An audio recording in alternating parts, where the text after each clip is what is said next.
Yay. Hello, yay, we're on. Woohoo. On there. Let's see who's here.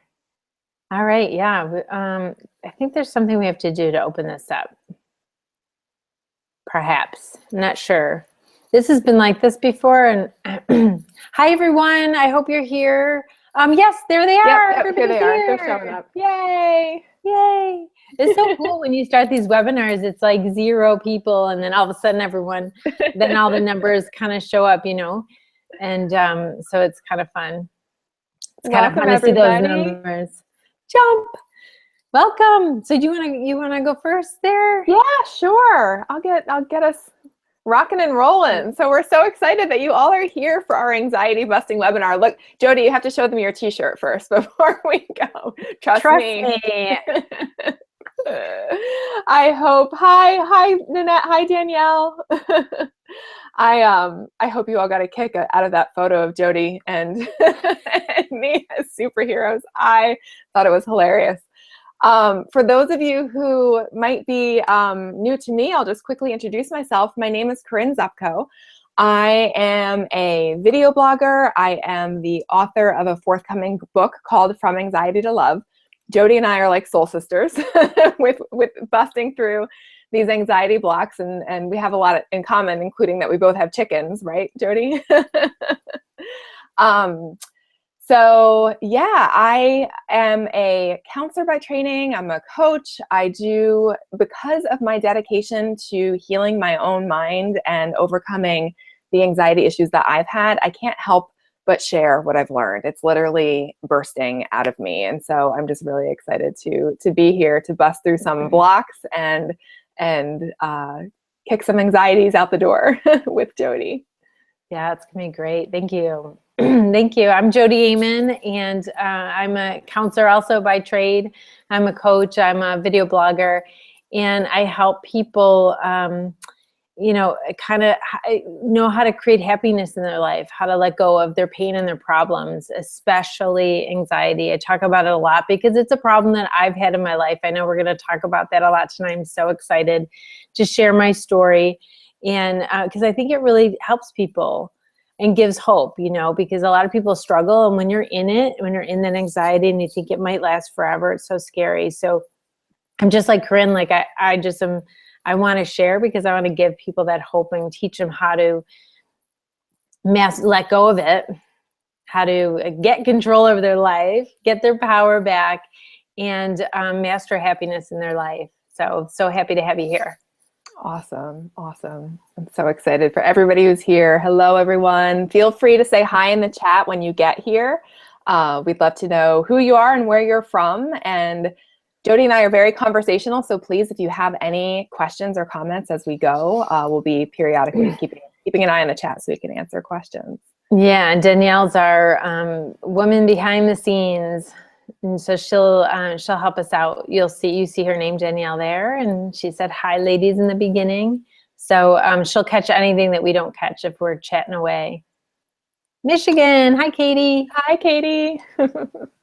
Hi, Fiona. Welcome. Welcome.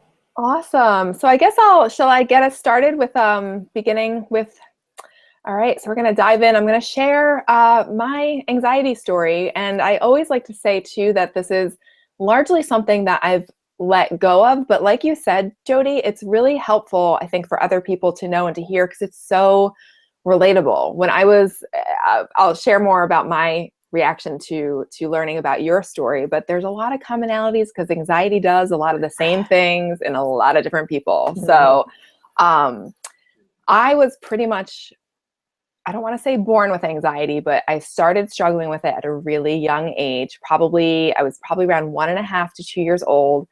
My mom disappeared suddenly from my life for a week. She had to go into the hospital. And when she came back, she had a kid who had horrible separation anxiety. My poor mom could not walk out of a room without me screaming my head off. So that lasted for quite some time. And I remember in childhood, being afraid of all sorts of bizarre things. Like I couldn't be left alone with my grandfather because I was afraid he'd die in front of me. I developed some strange phobias of different things. I remember I had like a phobia of like flushing the toilet because I was afraid it would overflow. Like it was like this, it's like such a sad little fear, you know, like when you think about this little kid having this fear. But things came to a head for me when I was in college. I was a sophomore. It was my sophomore year. And a student who I did not know, I learned that he was at a party the night before and was dead the next morning because he died very suddenly of meningitis. I remember feeling just a spike, this shoot of fear come kind of through my body and this tingling through my arms. And I remember that day just talking myself through it, like, okay, you know, this is his experience. This doesn't mean this is going to happen to you. And I calm myself down. But I went to sleep that night, and about 3 o'clock in the morning, I shared a room with a roommate at the time. She was in the bunk bed below me. I remember waking up at 3 a.m. in the midst of my very first panic attack. And for those of you who have had panic attacks, who have had significant anxiety, you know what it's like. It's just that overwhelming feeling of dread. It's that overwhelming feeling that like you're gonna die, that, you know, you're next. And I remember just shaking unsteadily down climbing down the bunk bed ladder, pulling our phone into our suite's bathroom because we didn't have cell phones then. Or some people did, but I didn't. And calling my mom at 3 o'clock in the morning, I couldn't even cry because the fear and the panic was so bad that the tears would just make it even harder to breathe. So it was my first panic attack, and it wasn't my last. The anxiety persisted for quite some time, and well, for years actually, but the panic attack, that first initial panic attack, felt like it lasted for a few months. I remember we were traveling, my sister was living abroad, and I went to go see her, but it was extremely difficult. And this is anxiety where I couldn't eat. It was hard for me to function. I couldn't get up easily. It was just, everything was really, really challenging and very, very difficult. I didn't want to lose weight necessarily, but it was just, I was losing weight because it was so hard for me to eat. And I got into therapy. I had such a great connection and got so much help from my counselor. That's ultimately why I ended up going down the career path of counseling. But the interesting thing was that counselor, every time I brought up that I felt like my fear was linked to a fear of death, because it was really this like existential, like, why the heck are we here? Like, what in the world, what is this all about if we can be alive and then dead? Like, am I next? What is this? Am I going to lose somebody? You know, all those thoughts. And every time I brought up in therapy that I felt like my anxiety was linked to this existential search for meaning, why are we here? What is this? Really wanting to dive into spirituality, my counselor would actually change the topic. And I knew that counselor perhaps either wasn't comfortable with where I was wanting to go, or maybe hadn't done this type of work for him or herself. And so I knew at that point in time that our work was done and it was time for me to move on and continue to explore other things, because I was willing more than anything to find my way through this. Like, take the bull by the horns and like, let's go at this. I'm determined to find my way back to peace. So from there, my mom gave me A Course in Miracles, which for those of you who, you know, are a little familiar or maybe somewhat familiar with my work, that's a huge piece of what I teach, because it's been so helpful to me in undoing my issues with anxiety. And it was because of the course that I really started finding my way back to peace. But I was able to go deeper with it than I realized at the time. So I was working course principles, but almost using the book kind of like a Band-Aid, in that I would use it. I wouldn't feel good. I'd feel anxious. I'd grab the book. I'd read something that made me feel better. And then I'd put it down to go about my day, to keep doing what I was doing. And therefore, fear was still there. I like thinking of fear as like a leaky pipe. You know, if you plug a hole in one place, it's going to spring a leak in another place until you start getting to the core of, you know, the root of your anxiety, whatever that may be. And so I was working the course principles and feeling better and developing a lot of trust in my inner teacher, this idea of your higher mind, a part of yourself that you can tap into for guidance, for peace, for anything. And the interesting thing, though, was that things came to a head for me again in 2009, when I call it my adult age, anxiety episode, where circumstances were such that I was in a lot of stress. And I started feeling this kind of like building unrest again. And things again came to a head for me. And I found myself yet again back in the thick of panic and anxiety, which felt even worse to me from what I could remember of my experience like 11, 12 years prior to that. And I can share more a little bit about turning the corner with anxiety. But that episode, I was so determined again to go deeper and to find my way through this, that it just, in a sense, made me more determined and more motivated to come through it. So that's it, sort of in a nutshell. The fears, I'll just say, in terms of that idea of fear being like a leaky pipe, the panic attacks got better for that time period between 2009 and when I was in college. The panic attacks slowly subsided. I started just finding a lot of peace, but I'd still be afraid. I couldn't go near a hospital without feeling like I was going to pass out. I couldn't get on a plane. I couldn't get, it was really hard for me to take pills, to get like an injection of some sort, or even get blood drawn. Like I'd have that, near pass out response. So that's what I mean when fear is like a leaky pipe, where there were still pieces, there were still elements of anxiety, because I could still go deeper with undoing it. I had done a lot of work, but I could still go deeper. So that's it in a nutshell. Jodi, I would love to hear your story. Yeah. Well, first let me respond to yours, because it's interesting how, you hear those themes of anxiety so paralyzing in a lot of ways and immobilizing, it just wanted to keep you stuck. And then also it's motivating in a way, like that desperation that we feel when we're anxious, this intense desperation, either it could overwhelm us, but it also could motivate us to be like, I gotta fix this because I can't live like this anymore. Like, this is not a life. And I could relate to that so well, because that's how I felt when my anxiety was so bad. I just felt like this is not a life. And if I have to, hi everyone, I'm seeing everyone's hellos are so awesome. If I have to live like and feel this panic, and I know I've been in panic for days like that too. And I know a lot of you probably have, because I've talked to so many thousands of people of anxiety at this point. And many people have a panic attack. And, they say, if you read on the internet, it's like the panic attack's supposed to last 10 minutes. Well, mine lasted hours, sometimes days. Maybe I'd be able to fall asleep a little bit to get a break. But so much like Corinne, my anxiety started when I was really young, when I was 5, and I first learned that death existed in the world. Like when you're young, you don't even know what death is and that it happens. And when I learned about it, and it was this funny way, it was like President's Weekend in February, and I was, 1977, because I was 5, and we were learning about Presidents Lincoln and Washington at our little, father-daughter program. And on the way home, I said, well, Dad, where's President Washington and President Lincoln now? And he just was like, I didn't know what to say. Like this cute little rosy cheek 5-year-old was like so happy.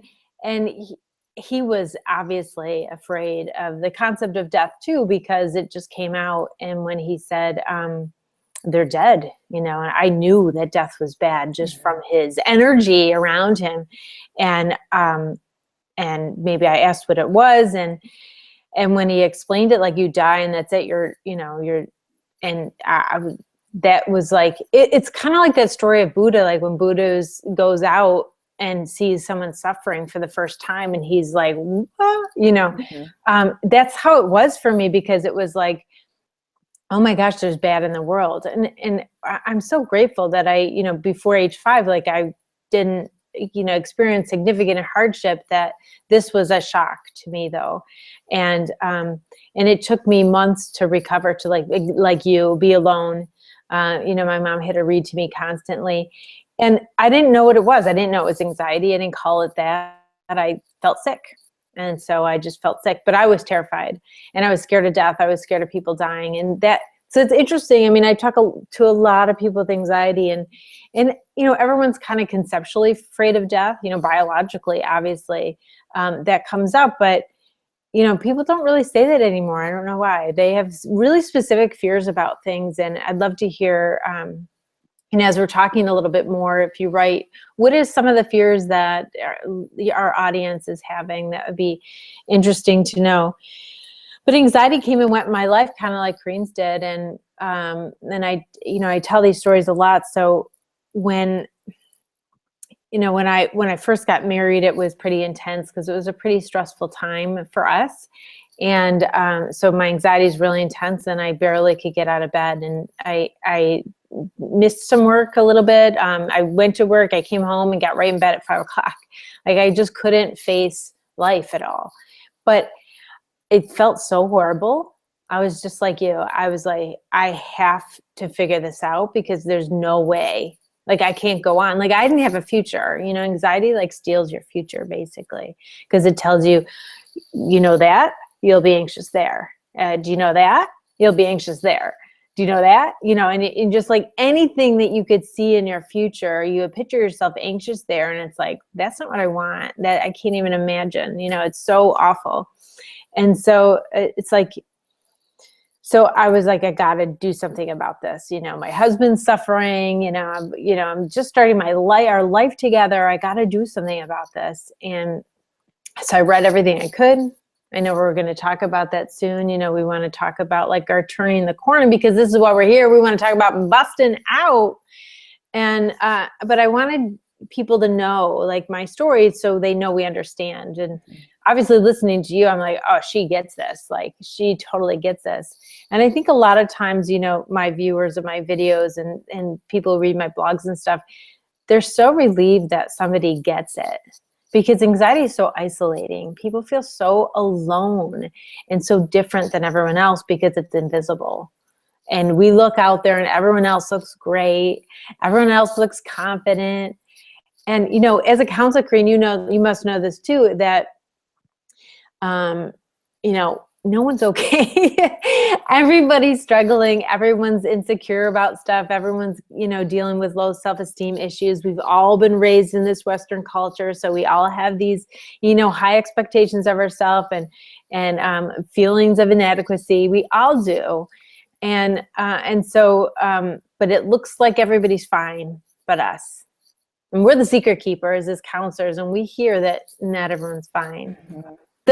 And they're not and we're not talking about mentally ill people. We're talking about the worried well. We're talking about people who look fine.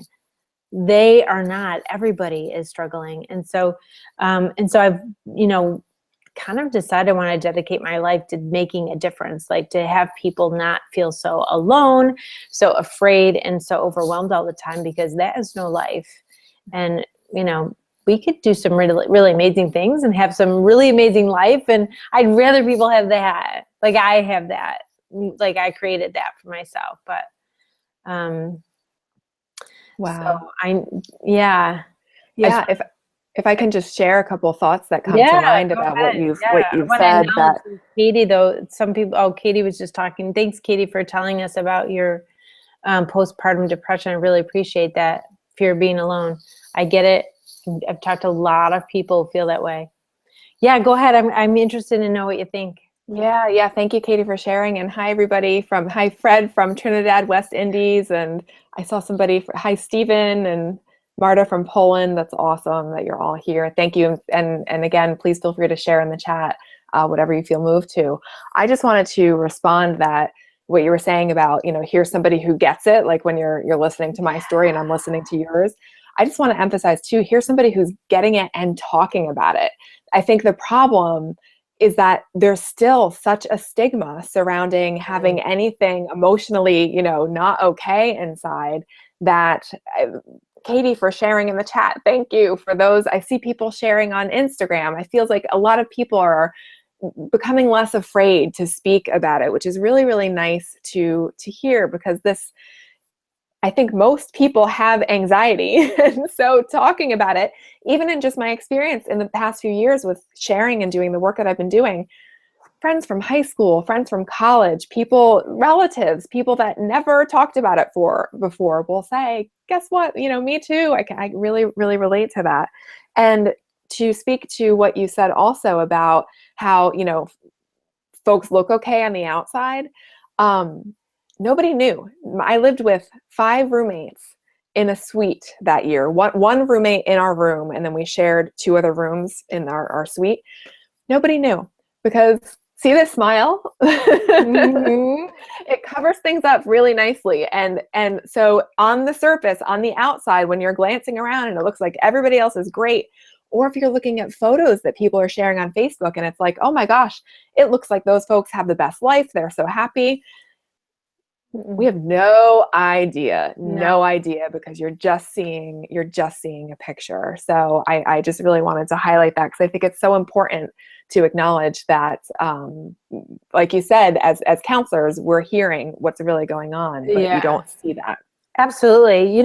When people used to think people used to always think that my life was so great, even when I was young, like they thought I had the perfect family. And that made me feel so invisible. I mean, I was a real victim of that, because I felt so invisible, because no one saw, any struggles that I had or any of the pain that I was in. And, I felt invalidated. Of course, that was, my mind was like deep in that victimhood. So that was part of the problem. But so I really understand that. I have tons of compassion for people who feel invisible because people don't know what they're going through. And so I love that people are stepping out and talking about it a little bit more. And, now that I talk about anxiety in my own story, people are coming out of the woodwork, just like you, and in sharing their stories with me. But I'm not even surprised anymore at all. Like, I just not surprised at all. It's like, it's so common. I mean, they say like 1 in 4 people have anxiety. I think it's much more than that. We just call it all kinds of different things. It's just got a lot of names, this thing, doesn't it? I agree.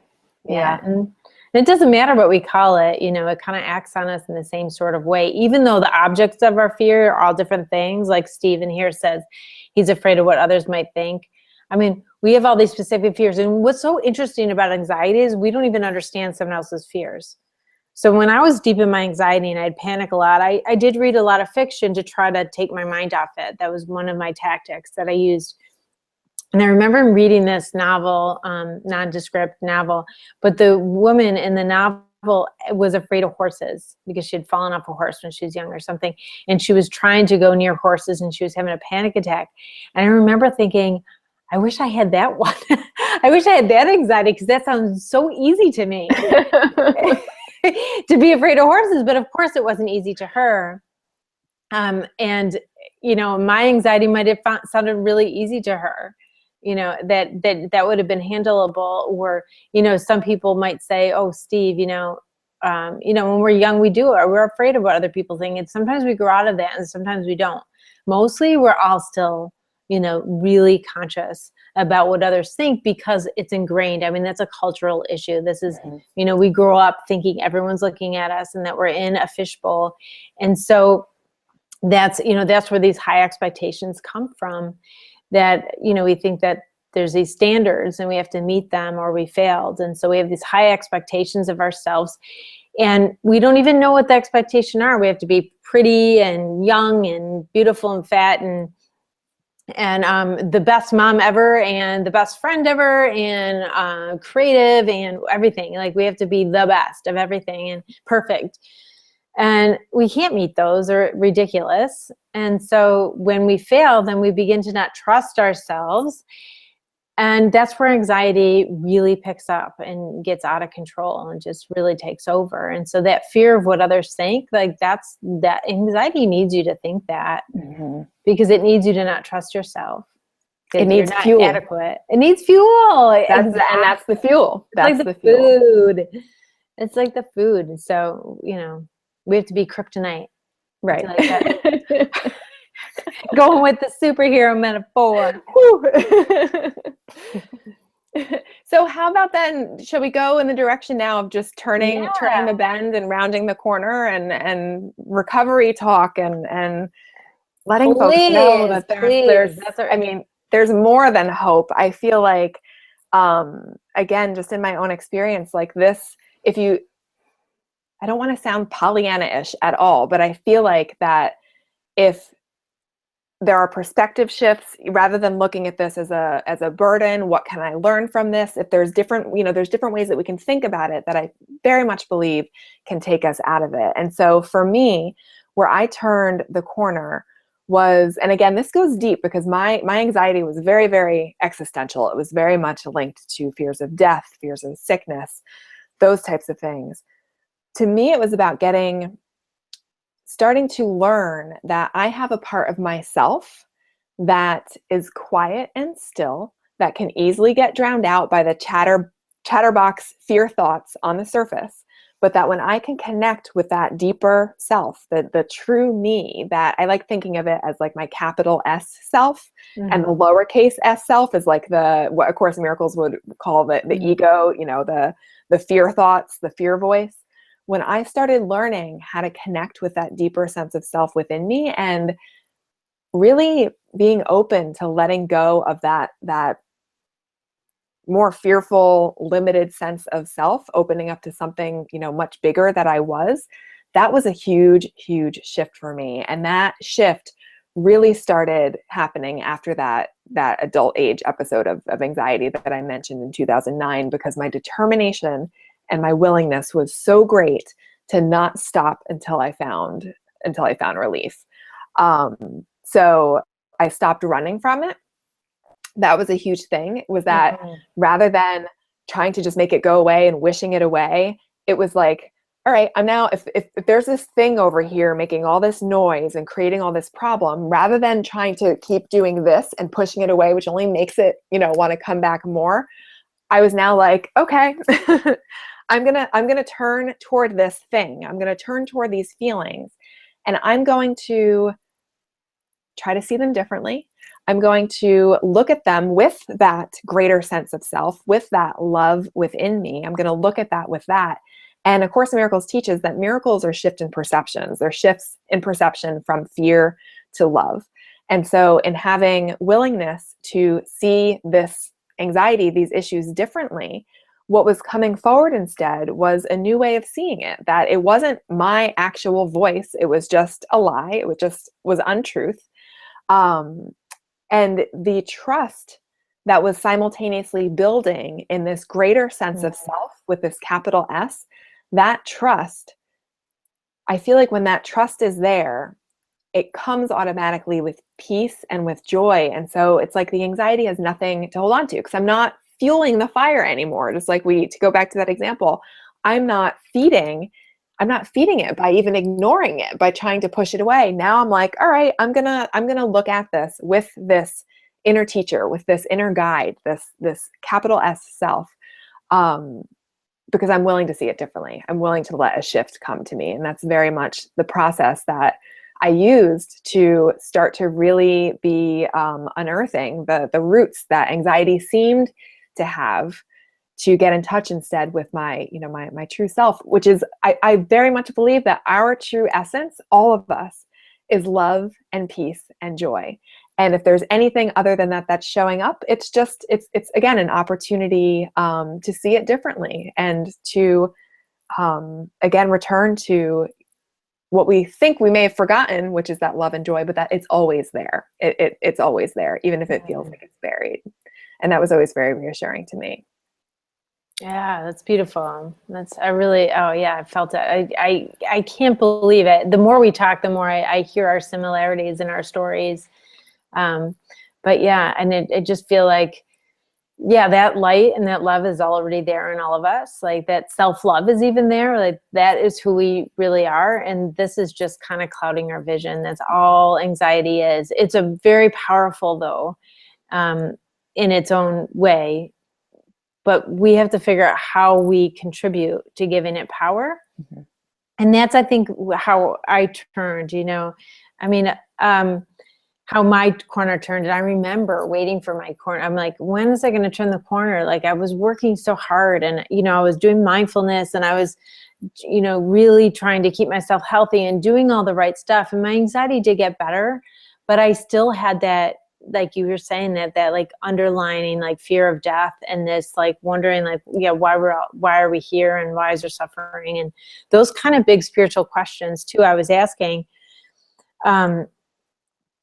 But this is what turned the corner for me is you know, one time, this is a very spiritual story too. And it, you know, you don't have to be spiritual to get rid of your anxiety. You know, it is our, you know, your and I story, but but I'll tell you how this connects is because, you know, my husband said, you know, Jodi, why don't you ask Jesus to help you? And I thought, well, that's funny. Like, I'm not in trouble, you know, like I'm not suffering. Well, I mean, I was totally suffering. It's so ridiculous now to say that, but I was totally suffering. But in my eyes, I mean, I was a social worker. And so people in extreme poverty, people who are being abused, people in war-torn countries, like those were the suffering people in the world. And, you know, everybody else like really didn't deserve any help because they were okay. And so that's how I saw myself. Like I was, you know, I was middle class and I was white and there's no war here. And so I felt like I really didn't deserve any help from Jesus. But what I realized when I was reflecting on that is what I was really saying was that I had no worth. It's so strange. Like I didn't even know that I had a low worth problem. Now I'm like, I mean, it's ridiculous. I had such a horrible low worth problem, like my whole life, but until this point, but you don't even know it. Like you can't even see it because it's like hiding behind all this other stuff, really hiding behind my anxiety. And, you know, and I had low self-esteem, and I worried what other people thought of me, and I had all this, and I was, you know, worried about my body and everything. But I didn't realize that, you know, I didn't think I deserved to feel better. And that was a big aha moment for me, that I deserved to feel better just because, you know, nobody deserves to suffer. And so it doesn't matter what circumstances cause your suffering. Like we have pain in our life, but there's that fear and the angst that causes the suffering. And so anyone who's suffering could ask for help, and no one deserves that suffering, and no one has to stay in that. We could figure out how to get ourselves out of it, or how to experience pain. We're going to experience pain in this earthly life. How do we do that and not suffer? And so that's what I was interested in. So that was one thing for me, is that accept that I deserve to feel better and really deal with my self-worth and learn about why that culture, the way I brought up in the culture and all these expectations that I had, you know, caused me not to trust myself because I couldn't meet those high expectations. And if I couldn't meet those high expectations, I was inadequate. And if I'm inadequate, how am I going to deal with life if I'm anxious? Or how am I going to go through hard times? So what happens if somebody dies? How could I manage that? Because I'm totally inadequate to even be a good person, be a smart person, or whatever my expectation was. So when we have these high expectations, we don't meet them, we feel inadequate, then we think we're not going to be able to handle anything hard in our life because we're inadequate. And that's why anxiety is so powerful. So that was a big lesson for me. And, you know, it's so invisible. But the second thing that was really important to me is to understand that, you know, I was learning all these skills and trying to put all these skills together, and that helped a little bit. But I had to break down the power of anxiety, you know, and just like you, like just facing it, like just, you know, that totally undermines the power of the anxiety by looking at it and be like, what are you saying? Like, what are you trying to tell me? Wait a minute. And, you know, and see how ridiculous it really sounds because anxiety sounds like us. We think it's us, you know, we think it's our higher wisdom voice or something. We think it's a truth, what it's saying to us, like you can't, or that's going to be awful, or it's going to be really hard. I mean, anxiety is saying all those things, but it's not true. And so to break down the power of anxiety is so important, and I think we all miss it. And for me, that just changed everything. Like, okay, expose anxiety, find out what it does, how it gets power over you, how it lies to you, how it gets you to believe it. In kind of this externalizing it, like it takes the anxiety outside of you, and you don't feel like such a failure anymore, or so weak for having anxiety, and it really helped me out. And there's a third turning the corner, and all of these kind of had to come together for me. And the third thing was that I had to connect with my agency, and I call it personal agency. That core, that inner, that large S self is like that. My skills and abilities, what I value in the world, what's really important to me, like that love or that connection, that is my personal agency that I have control over. That big S self, that little S self, that voice of fear could talk and talk and talk, but I have control. So in that fear voice is always saying, it's out of your control. You can't handle, how are you going to get a hold of this? Because it's out of your control. And my big ass self is like, it doesn't matter. It doesn't matter that all these things could happen to me, because what is most important in my life, this is what I learned, what's most important in my life is how I responded to it. So things could happen, horrible, horrible, awful things. And I've walked a lot of people through recovery from horrible abuse, war situations, the worst possible experiences you could imagine, and they still respond. And their response, like, so how they think about it, how they act, how they keep relationships going, all those things says more about them, and also makes or breaks their life. So if they're bitter, they're not as happy, or if they're forgiving, or they let go, or they see the good in things, or they act by connecting with others and giving to others and getting that back. I mean, their recovery is going to be totally different. And so that's what's so much more important. So interesting, because I used to feel so vulnerable in my anxiety, but then I learned that I'm invulnerable. I mean, the course taught me that too, because I was a student of the course also. So I learned that I'm invulnerable because I am this light and love, and it always was here and always will be here, and it's completely connected to everything. And so I'm invulnerable, and really I have 100% of control over the only thing that matters. The only thing that matters to make or break happiness in my life, I have 100% of control over. That totally changes the game, because anxiety needs you to feel out of control for it to have power, right? And so that's how I turned the corner. I just turned, and I was like, it was so awesome. You're hitting on so many important points, and I'm actually just my eyes are drawn over to the chat. Yeah. I see we have Course folks with us, because people are sharing just a little bit about how Course Miracles has helped them. Deidre, hi. The anxiety is not that. It's a beautiful insight, realizing that the anxiety is not me. It's not me. Yes. It's not who I am. It's just, again, a fearful voice that's trying to get me to listen to it. And it was Margarita who said, fear gives it power. Yeah, that's absolutely. spot on. Yeah. And Katie, my guidance system, when I feel upset or tense, I know I'm identifying with the ego, the false self. And that's beautiful, because that to me that's always the barometer. For me, the more anxiety I felt, the more that told me that I was listening to the voice of the ego. The more peace I felt, the more that told me I was tuned in to the voice of the capital S self, the true me, the higher mind, higher self, whatever you want to call it. So it was a great little thing to think about as anxiety being a barometer, telling me which voice I'm listening to, because then it puts me back in control. Just like you said, Jodi, it gives me that sense of agency, my power to choose.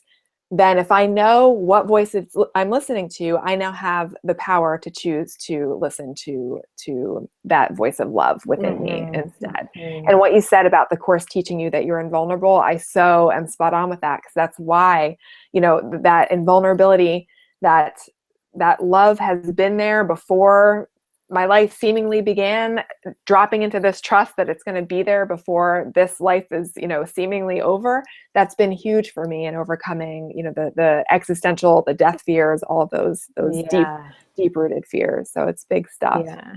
And I mean, to get really spiritual here, like I was afraid of flying too, really afraid of flying. I did cure myself of fear of flying. I fly all over the place now, but I was like, I'm in this plane, I'm in God's hands. And if the plane crashes, I'm still in God's hands. Like, that doesn't change. So that really helped me. That's beautiful. Yeah, it's like, no matter what happens, like that core as self, I mean, that self is still in God's hands. You're still connected. And I can just attest, I'm delighted to hear that you overcame flying anxiety. This is just something that I spoke about in a conference that I was just at. I had to fly out to Las Vegas for this conference, and I used to not be able to get on a plane. And this time it was not a bumpy ride. I'm sorry, it was not a smooth ride, especially coming home. And I can honestly say I had not one spike of fear or anxiety the entire time. It was new because previous flights, I would at least maybe have a little bit of, I kind of don't like this. This time there was nothing. And that's awesome. A miracle. That's a huge shift. And that to me told me that, like, I'm not stopping. I'm not stopping till every fear block in my mind is done, because the peace feels so damn good. Yeah. Oh, that is true. It does feel good. And I know people who have had a lot of anxiety, and then even in a moment, like if we do a meditation together or something, they have peace. It feels so good. And most people who've had anxiety have had a little bit of peace or calm time, and that they're craving that and want that. And so I'm so excited, to tell them that it is possible. Because I think a lot of the messages out there that it's not possible, that it's something you have to live with or you have to have it forever. And I mean, I know a lot of people who've had anxiety and do not have it anymore. A lot of people. And so if all those people could do it, and some of them have had horrible, horrible experiences in their life. So it's not like, oh, well, I'm different. Well, you think you're different. That's a voice of the fear saying that, because it wants you to stay there, because it wants to stay in your life. It's having a lot of fun, giving you a lot of trouble and making you suffer. And it wants to stay there. So it's going to say, I'm different because I've tried everything and it doesn't work. Well, you haven't got my book, maybe. Woo! And you haven't got my book, maybe. And that's why. I was just going to ask you if you would be willing to share some of the specific skills, some of the ideas out of this. I just want to first start off by saying that this book, it's beautiful. It really breaks down. You did such a nice job of breaking down the false things that anxiety says, and then giving skills to work through that. And I feel like this is like a therapist in like a pocket, like this can help. It's going to help so many people, Jodi. And I'm just really, really excited that you went on the journey of writing it, because I can recognize that it's not easy. Book writing's not an easy thing to do, and you just gave the world a huge gift. Oh, thank you so much. Yeah, this is my baby here. Yeah, You Won Anxiety Zero. It's just a fun title because I have a sense of humor, and I really wanted to express like it is curable. I mean, I just wanted it to be like it doesn't. A lot of people gave me feedback about this title. And they were like, well, maybe you should do it like You 37 Anxiety 12, because sometimes, you still struggle. And I'm like, nope, like that's not real, that we can, and it takes practice. And it takes practice. And it didn't take me a day. I didn't say, oh, this anxiety is stupid, I don't need to listen to it anymore. I had to practice that. I had to practice that over and over, and, you know, to keep reminding myself and remembering. And I give people all the tools they need to practice. So this is what's so awesome about this book, is because you don't have to, you know, like a lot of gurus are like, let it go. And they're like, don't pay attention and all that kind of stuff. But think about gratitude, and that's all beautiful. But how? You know, we need to like have these steps to kind of help us know how to do it. And so that's what I do. I break down anxiety. I expose all of its tricks. I expose like 15 tricks and tactics of anxiety. Like, I'll read some to you because it's really fun. You know, anxiety says, I protect you. BS. It doesn't protect you. It makes you suffer. But man, it's so convincing. It seems so logical. And it seems the total truth that anxiety is protecting you from suffering. And, you know, we'll stay in suffering a really long time to protect ourselves from suffering. It's so ridiculous, but we all do it. You know, anxiety uses black and white thinking. You know, it says this is real. It convinces you that you're crazy. Do you ever like feel like totally like you're psychotic during a panic attack? You feel like you're losing your mind, but you're not. It's just a panic attack. But if you think you're losing your mind, wow, that's much more scary, isn't it? That's what it does. So I go through all 15 of these, and then I have 15 skills and knowledges that, you know, thousands of interviews that I've had with people and their anxiety. And these are 15 skills that seem to be common. And if you read the book, you'd probably recognize a lot of, thanks Danielle for putting that up. You'll probably recognize that you do a lot of these things. See, when I've interviewed people forever, I noticed that like people don't need to learn skills. They have mad skills. People have so many skills that they're surviving these difficult times. I mean, you know, Corinne, as a counselor, you see people survive and have resilience for some really awful things, but they don't even notice that.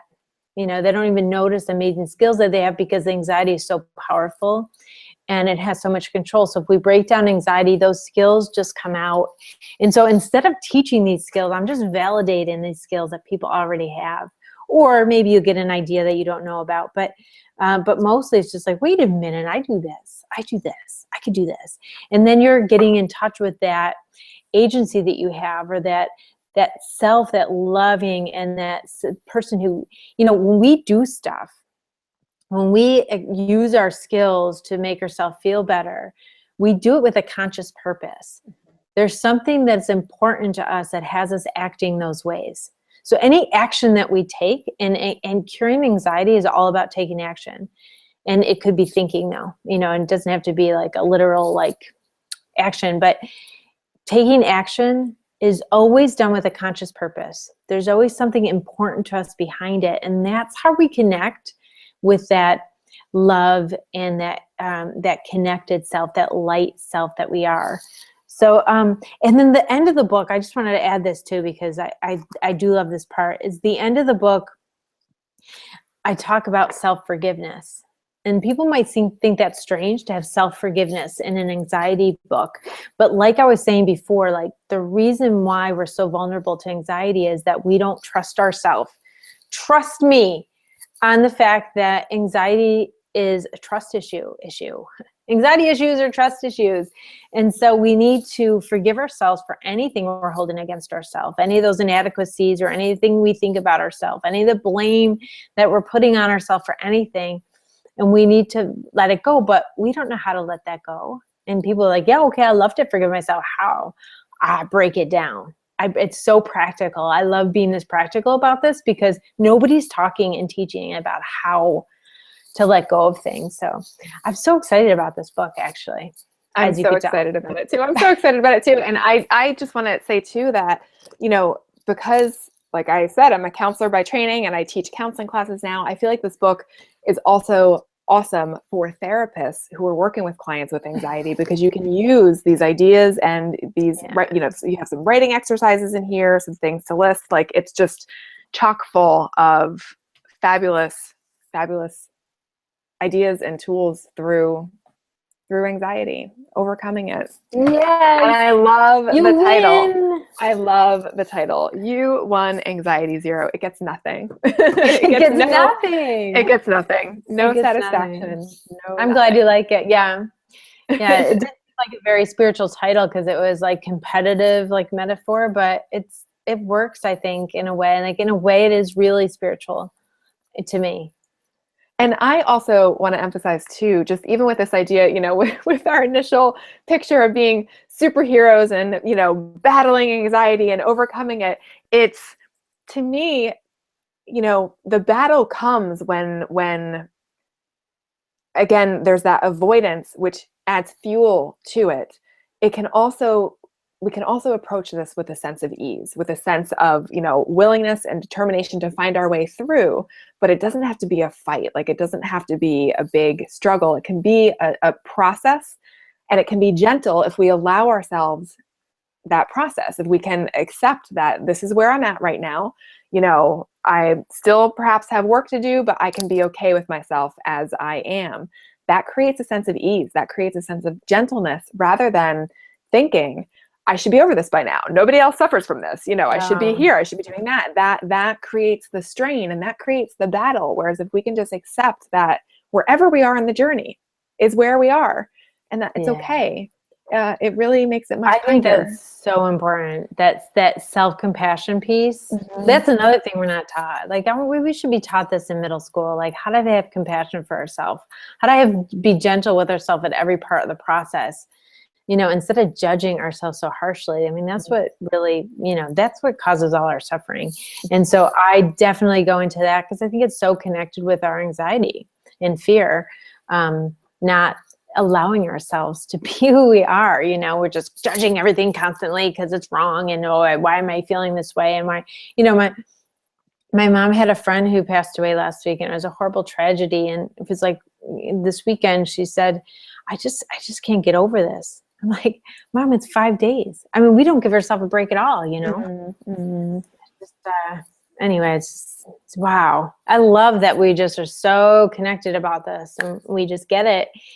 And it looks like a lot of people really could relate to what we're saying. It sounds like Deirdre and Katie has a copy of the book. Yay! And Michelle's going to get the book for her clients. Awesome. Oh, Michelle. Good. Yeah. Okay. So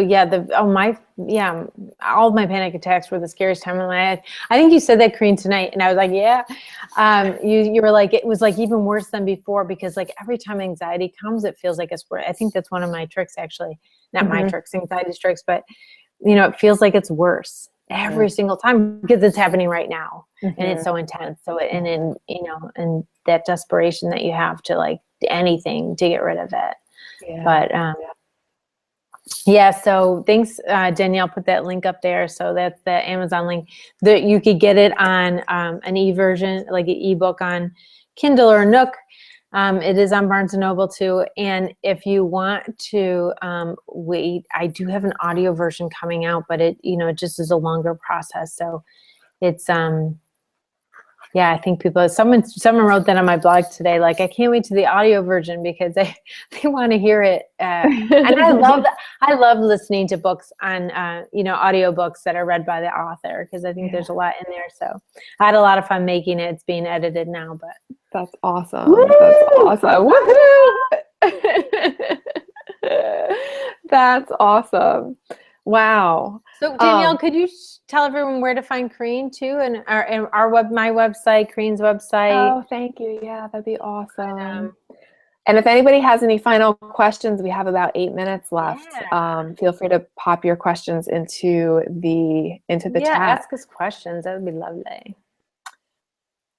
Oh, do you have any daily practices that you do, Corinne? Daily practices? Yeah. What do you do? I surely do. One of the things that has really helped me, in addition to A Course in Miracles, although I don't see it as separate from the Course, is the practice of mindfulness, with getting into the present moment, because the present moment is where that core sense of self, that peaceful, loving self, abides. It's in the present. So if I'm not in the present, I'm not going to connect with it, because I'm going to be thinking about past or future, which is what? Ego voice, anxiety voice, the fearful voice. So the practice of mindfulness has really helped me with getting into the present to hear that voice of love within myself. And I actually have a course called Mindfulness for Miracle Workers, where I bring together mindfulness meditation for course students, since many of us are studying the Course in Miracles pathway now. And so I will wake up and pause, and just, rather than, getting right out of bed and going on with my day, I will purposefully lay there in bed. I'll put my hands usually on my belly, sometimes maybe one hand on my chest, one hand on my belly, and I'll just breathe. I'll just sense my breath. Even if it's just for like 3 breaths, it doesn't have to be that long. It just helps me connect with getting grounded, with feeling, in the here and now. And throughout the day now, I talk to that capital S sense of self. I talk to love's voice within me. A Course in Miracles calls it Holy Spirit. That's just language that's specific to the course. You can use any, language like inner teacher or inner guide or intuition, whatever works for you. But I will constantly, whenever bumps show up in the road in whatever form they may be, I'm constantly turning to that part within me and saying, I'm willing to look at this differently. Because for me, it's a practice of not hanging on to my own perceptions. When I think I know, when I think I know the way things are, or when I judge that a situation is, a certain way, I'm sort of making it concrete and fixed. Whereas if I can stay in this more fluid place of ease, that I don't know anything, I can rise up above a situation to maybe see it more broadly, but I don't have a broad perspective of everything that's happening everywhere all at once. So for me, it's just helpful to recognize that I don't know what anything is for, and I can just sort of practice really non-judgment in all situations and circumstances. And if I notice that some triggers come up, maybe defensiveness or feeling agitated or stressed, whatever lack of peace shows up, my daily practice is to be connecting with that core sense of self, that higher mind, and asking to see it differently and asking to see the miracle. So that's that's a little bit of my daily practice. And what about you, Jodi? I do the same. I do one of the same practices. I kind of say, show me what this is. Like if I'm ever in a situation that doesn't make sense, our mind wants to make sense of stuff, and so when we get in situations all the time that don't make sense, that seem to be suffering or seem to be problematic. And so what I do is the same thing. It's just like, I don't know what this means, show me what it means. And then I kind of go on about my day, and I don't wait and be like, show me right now. And, I just say, show me what it means. I know it's going to unfold, whatever I need to know about it, but I'm letting go of making that meaning myself. Because when I make that meaning myself, I'm going to filter it through whatever fear is happening about whatever people suffering that I'm seeing or whatever. And then that could freeze me or get me really distracted. I mean, the ego is very distracting. That fear voice is really just is trying to get our attention. So if it says one thing and doesn't get our attention, it'll say something else and get our attention. It just wants our attention.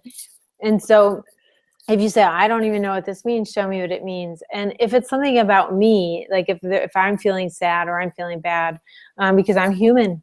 And so for me, it's about embracing the humanness and the spirit, right, inside me. And so allowing myself to be human. So if I'm human and I feel something like sadness or something, to embrace that and be like, well, show me who I am. I just asked a question, and the course taught me, like, you don't have to know anything. It's the best. You don't have to figure anything out. We suffer so much trying to figure stuff out, blaming, because when things don't make sense to us, the fastest way to make sense of something is blame. Either we blame ourselves or blame the other person, but mostly we go back and forth and get real distracted by that blame game, trying to figure it out. And so if you circumvent that and just like, I have no idea what this means. And sometimes you get the answer, it just comes to you, or it just makes sense, or, because you ask a question and then you'll get an answer. And that's just so nice. It's really good. So yeah, I do that when there's trouble, but Yeah, I do walk. I asked a question because someone asked me today in a podcast, but I do walking outside, and I do some guided imagery, like pulling light through me. I'm, it's a great practice. And it's just because it's a little bit of a routine, I pull light through me, but I would just want to add too, one of the things that you just touched on that makes me come back to something that you wrote about in your book was that asking, what can I learn? What can I learn? And I'm saying that broadly, what can I learn from any situation? But you say in here something about like, what can I learn from this anxiety? Like, what can I learn right now? And that openness to learning rather than putting our own meaning on it. Instead of, I'm deciding how this looks, what can I learn? It's just a much more open, it's receptive. Like you're taking the power back from the situation, right? Yeah. It's like, and practically, like if you could think about it in existential terms, but you could also think about it in really practical terms by saying, what can I learn from it? It's like you got the power now. You got 1, Zaida's got 0. That's right. Yeah, I think someone asked a question about medication. Do we use either of us? And I know the cramps. Danielle, thank you so much for being she put an article that you wrote about having PMS, and totally, yeah. I mean, it's all about hormones, right? I mean, it's so connected, absolutely. It's on my article. I'm sorry, go on. No, yeah, go. Yeah, it's she put the link in, so that's awesome. Yeah, that was just an article about being present with menstrual cramps. So I'm glad that you, thank you, Danielle, for posting that. So going back to the question about medication, Fiona, bloody hormones. The first time I went through my anxiety episode when I was in college, I opted not to, only because I knew if I started it, I'd never want to stop it. I wanted to find my way. I wanted to know where relief came from. So I didn't want to take medication because then maybe I wouldn't exactly be sure where the relief came from. But I knew it for myself then. I'd be too afraid to stop it. My adult episode of anxiety, I needed some relief. And so I did rely temporarily on medication and felt no guilt. And I feel like medication can serve a purpose at times. When we're so blocked with fear, I needed it temporarily to get me through. Yeah. I always weigh the risks and benefits of it, and when the risks are so high, the benefits outweigh them. And so I did it temporarily. It didn't affect me very well. So it just, at one point in my life I tried, and I got worse, but yeah. And so I have no stigma against it. I appreciate it in a lot of ways. I think that it's just one tool. It's just one tool to use, and it's available, and it saves lives. But it's not the only thing. And I don't buy into, that there's a chemical imbalance. I think that's been proven enough times that that's not really the case. I mean, our hormones are constantly changing and shifting with everything we put in our mouth, and with every experience that we have. Every feeling in our body, our hormones change and shift. So there is no balance. And everyone's at different ways all the time anyway. So that's just a total myth. But yeah, I just think it's a tool, and it's an important tool. And I think some people just feel so judged about it. And that makes me really sad, because when I took it, I said, yes. And I took it. And I just said, yes, this is for me. But if you take medicine and be like, I wish I didn't have to take this. I wish I wasn't so weak. I wish I didn't have this problem. I think we digest all that. And food too. Like when I work with a lot of people with eating disorders, and it's like, when you eat, you say, yes. They're eating with guilt, and then it digests that guilt. I mean, I really resonate with that. Yeah, I really resonate with that. Yeah, it's like, lift it up. Thank you so much. And you swallow it, and you take it, and you just if you have gratitude for it, it's going to totally shift the way it works, I think. Yeah, I agree. Wow, this has been awesome. I'm so excited. Yay. Thank you again, Jodi, for writing this beautiful, beautiful book. And Yeah, I think we're at the top of our time Yes, together. trust me. Trust You you. can Like, heal. it's like you. Trust you. Trust you. I mean, that's the biggest message of tonight. Like, you could totally trust yourself. You can. I believe in you so much because I know that you've been through a lot of stuff, a lot of stuff, and you made it. And if you made it, then you could totally trust yourself. And so that's going to change everything. Oh yeah, Danielle, thank you. I forgot about that. I have this poster that's called "You're Invited to Heal," and it's in that Dropbox link right there that Danielle just put up. And so it's a PDF. You could hang it up somewhere, and it's just a little poem I made, little verse about Awesome. about healing. So that's for everybody. Oh, yay. Thank you. All right. Well, so nice. I hope everyone has a nice evening tonight. Me too. Me too. And Love you you go all. in and just spend some time. I love that, breathing with your hand of your heart and one of your belly. And a lot of times in webinars, I do a little meditation, but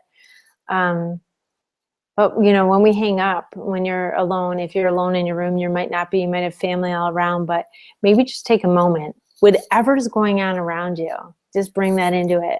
But just put one hand on your heart, one on your stomach. I love that. Thank you so much, Corinne. And just take 3 breaths with everybody together. Like, we're all going to do it together.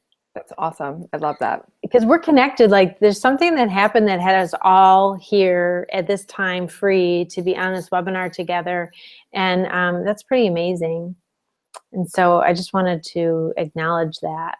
And so when we hang up, we'll just have that little connecting moment. Let's do that. So everybody will make that intention that when we hang up, we're gonna all just pause before we move on to what we're doing. Should we just do it now? Let's just do it now. Yeah.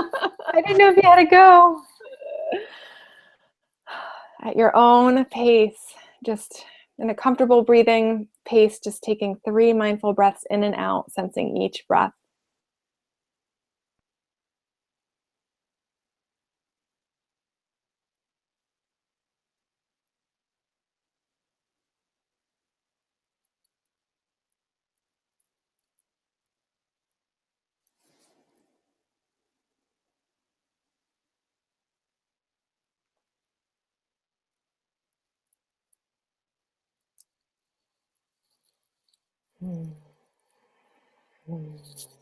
Yay. Yay.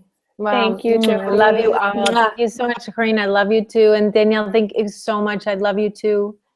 And thanks everybody on. for being here. Love you all. All right. Have a nice evening. Bye. Bye-bye.